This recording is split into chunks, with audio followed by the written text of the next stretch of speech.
This news brought to you by PE Life and sponsored by Capital Reserve Investments Bank and NRB Bank, Sukasa Properties and Adum City Estates. My name is Nanaya Ochiribia. Coming up in the headlines, Fidelity Bank Ghana to exhibit at this year's Ghana Housing Show in London.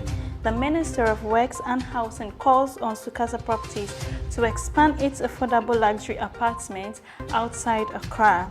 And in international news, real estate market in Vietnam is unlikely to recover until 2024, according to experts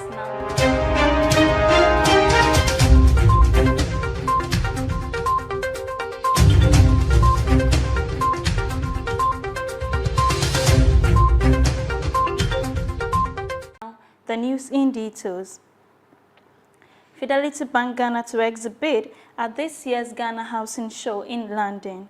Fidelity Bank Ghana Limited, one of Ghana's leading commercial banks, will participate in this year's Ghana Housing Show and Awards Dinners Night at Wembley Stadium, Southway HA90, London, on 23rd June this year. The bank will be showcasing a variety of its mortgage products grouped into 6 categories: home equity, home improvement, and pension-backed mortgage, amongst others, at the event. PE Group's initiative aims to bring together the largest investment contributors to Ghana's housing market and those who provide outstanding customer-focused services.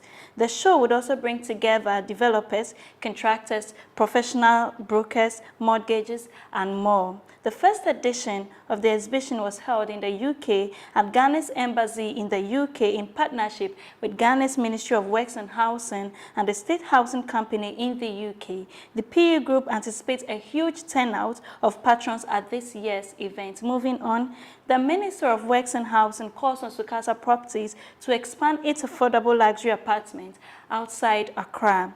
The Minister of Works and Housing, Mr. Francis Asensu-Boakye, has called on real estate company Sukasa Properties to expand its affordable luxury apartments outside Accra. During a courtesy call on Sukasa Properties to secure government support and partnership to provide low-cost luxury housing, Mr. Asensu-Boakye called on the company to expand its projects to the suburbs of Accra and other areas. He said his ministry was considering a partnership in which a developer would produce 2-bedroom houses in the Insewem enclave. Sukasa Properties Limited, in a demonstration of commitment to the National Affordable Housing Program, recently opened the first phase of Ogranton Communities, a 200-unit development in East Legon Hills. Still in news, GAU says illegal miners and property developers threaten food security. The General Agricultural Workers Union, GAU, has called for a nationwide dialogue over the widespread destruction of the country's farmlands by illegal miners and property developers.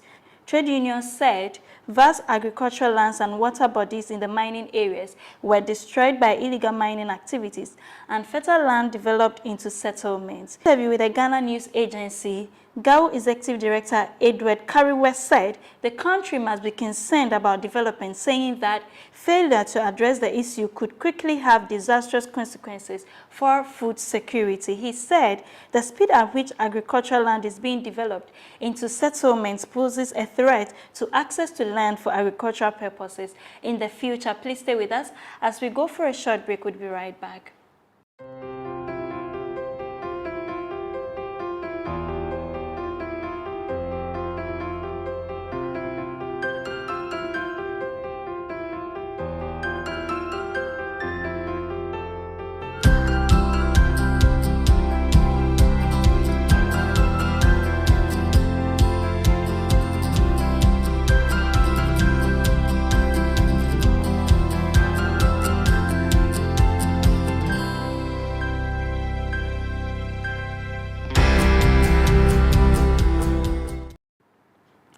Welcome back from the break. Now in international news, despite government efforts to address challenges in the real estate market in Vietnam, the situation will not improve until the end of the year, experts warn.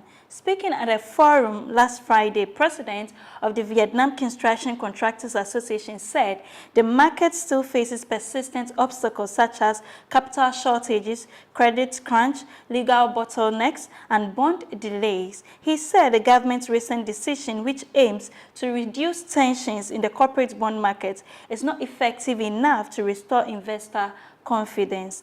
A huge number of bonds will mature this year and next, putting a lot of pressure on issuers, mainly real estate, because they are currently facing liquidity problems and cannot issue new bonds to restructure their debts. He said. He added that in order to build a sustainable capital market in the real estate sector, it is important to develop long-term legal basis for issuing corporate bonds. That's all for news. Thank you for staying with us, and a very big thank you to Capital Reserve Investment Bank, NRB Bank, Sukasa Properties, and Adum City Estate for sponsoring. For more news, kindly visit our website www.propertyexpress.org. You can also reach us on social media on Instagram, Facebook, Twitter, and LinkedIn at Property Express. This has been PE Live. My name is Nanaya Otrebia. Have a good day.